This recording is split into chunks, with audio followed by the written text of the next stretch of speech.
let's get to the last 22 seconds.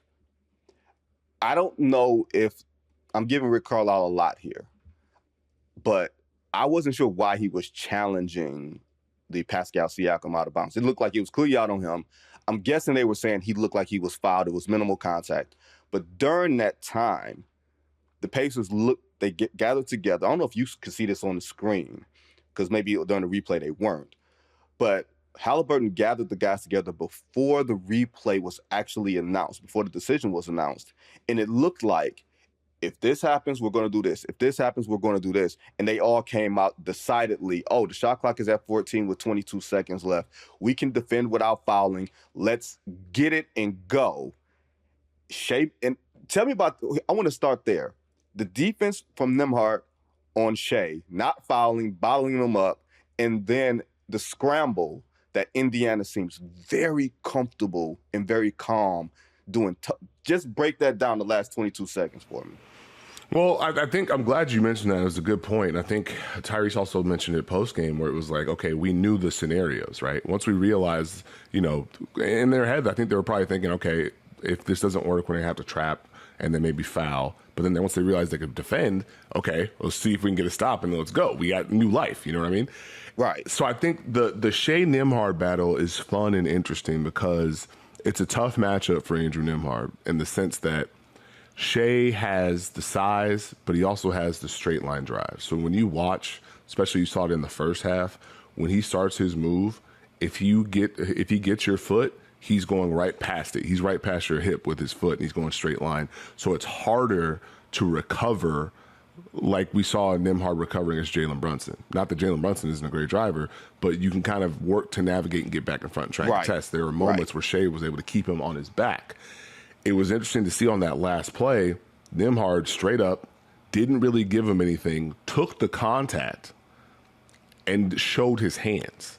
So I'm not giving you the opportunity to get an advantage on my feet, and I'm not giving you an opportunity to draw a foul. And Neesmith did a really good job of being in early, but never really committing until it was late. And so just enough space, enough of a crowd to make it tough on him. And then this is the kind of thing every regular season, everyone gets mad when coaches don't call timeouts or do call timeouts. You kind of have to have trust in your guys. The whole idea is the defense is not set. They're not ready for what we're going to do. So they now have to scramble to get people in position.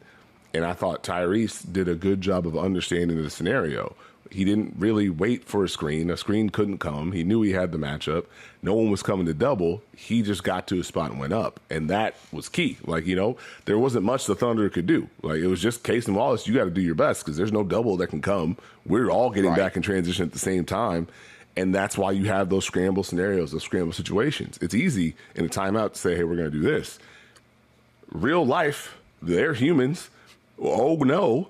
What are we going to do? And Tyrese makes a heck of a shot. It wasn't even bad defense with Case and Wallace. I thought Case and Wallace was there. But when you can get 1-2, go right up, it's tough. It's a good contest. He stayed with him. You give him enough space because you don't want to foul. The way that the floor was kind of tilted, there wasn't the opportunity to really shade him towards a double or shade him towards help. Nobody's instinctively, maybe Caruso is the only guy that would instinctively run towards the ball as opposed to running towards his own man.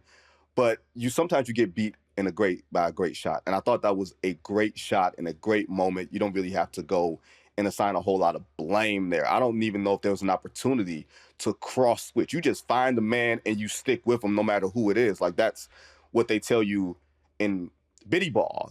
Don't worry about who you're supposed to guard someone. And it just so happened that Case and Wallace was there.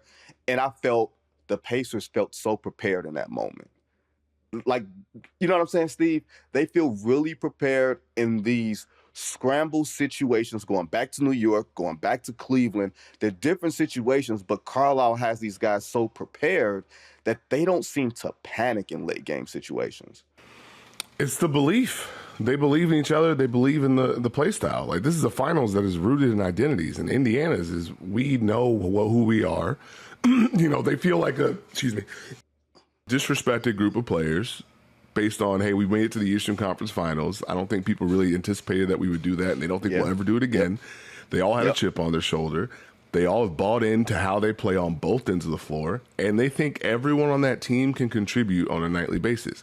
And in these scenarios, like, because they play so fast, because they're used to playing in the open court, there's no need to panic. We get to our spots, we space, we go. Like, that's the thing where it's like, okay, how do they do these fourth quarter comebacks? They just get a stop and run. You know, like the Aaron, I think it was Aaron Nesmith hit a corner three that was just out of flow. It wasn't anything I've drawn up. Yep. I know he just nailed one because the switch was just a little bit late. And it's like, how did he make that? It's like, that's how they play. Like that's the reps of getting it up and getting through things and taking quicker shots so that you're prepared for these moments when you have to. All right, I'm open. I'm letting it fly. It's just their belief in who they are. And I think Coach Carlisle's done a tremendous job of empowering this group and shaping their identity, which to me is still mind-blowing considering you go back in time. And I remember when he was in Dallas, if they got a rebound, he would put his hands out and he would call play every single time. And now this team just goes, and I'm like, wow, salute to you, sir. Right. Because you don't think of Rick Carlisle as being the most flexible of chaps. Like, we don't, like, when we brand coaches, we think of them as, you know, like a one sentence sort of thing. We don't think of Rick Carlisle that way. And the fact that he sort of reimagined himself over the past, 10 years or so, like from the way that things ended in Dallas, which was not 10 years ago, but you get what I'm saying, to the way that this team goes now, like even a guy like Obi Toppin, who was throwing the ball all over the place in the first half. In the second half, whenever he caught it, he just shot it. Like, I feel like that part of that comes from a guy like Carlisle saying, hey, just play. Like, don't worry. Like, yeah, the turnovers are bad, but go out there and play. And I think Carlisle, we're finally, I guess, starting to give him his due, not just as a great tactician, a great head coach. Steve, he's entering the conversation of like, wait a minute, he's like a top 10 head coach. Not just of now, but like ever. He's had a tremendous run, and I'm glad he's getting some of the due that he should have gotten because he's been really good for a very long time. Everywhere he's gone, his teams have improved and gotten better and played probably above what you thought they were. But it's interesting you mentioned Obi Toppin because he had the turnover stretch, as I like to call it, where it was like, hey, what's going on here? But he settled himself on the defensive end, but you didn't feel it. Because he was also turning the ball over at the same time. I think the trust that he has in those guys helps him be able to mix and match. Ben Shepherd, he'll probably be a big piece this series. I don't think game one was his best game. I thought there were some fouls. Right. If you go back and watch, you can see Carlisle talking to Ben Shepherd and telling him, hey, stay ready. Thomas Bryant got taken out of the rotation last series because he was getting dinged in pick and roll. Yep. He comes in, gives them 8 minutes, able to hit a big three. You have to be able to shuffle the deck, but you can't do that organically if those guys don't have belief in what you're doing and if you don't empower them to be themselves and play through some of these mistakes. And I think that's the beautiful part of what Rick Carlisle's done. Like, again, TJ McConnell, hey, man, can you please get in the paint? Like, can someone, like, yes. Please. Yes. Just do something. Just do the Nash dribble. Just snake through, figure out if somebody moves. Let's see what happens. It felt like an experiment. Like game one for the first 30 minutes felt like a large experiment for the Pacers. And then the last 18, I felt like Carlisle and the players got a hold of it and was like, okay, wait a minute. They're a really good team. They're a great team, but they're not otherworldly better than us. Like I compare it to like high school seniors playing against sophomores, where you know the sophomores are going to get their asses kicked, but at some point they grow up. And I feel like, and this is where we talk about Tyrese Haliburton before we go to break, I don't know how theoretically great Haliburton is in terms of superstardom, blah, blah, blah. But I think he's a guy who's better than his numbers. He's a guy who's better than what he performs on maybe a night or on a Tuesday night in December type of thing. Like, you talk about belief. Not only does he believe in himself, those guys believe in him at an amazing level. It's very similar to Reggie Miller, considering he played for that franchise, where you look at Reggie's numbers and you're like, Reggie's numbers doesn't say a Hall of Fame player, but the moments make it seem like he averaged 30 and made 12 All-Star games and everything else. That's where I feel like Haliburton is, where, oh no matter what happens late in games, we're going to win because we got that guy. Impact player. You know, if you want to look at 14, 10, and 6 in game one of the finals and shrug your shoulders, I get it. But how much does he have to operate? How much is he the engine of this offense? How much does he have to balance playmaking and shot making and get people in position and make plays, and then also deal with a team that's trying to attack him on the other end? You don't carry that lightly. And if you don't hold up your end of the bargain, your team doesn't believe in you in the same way. He always shows up and he gets it done. And even the nights when he doesn't necessarily have the best night, he comes back the next game and he produces at a different level.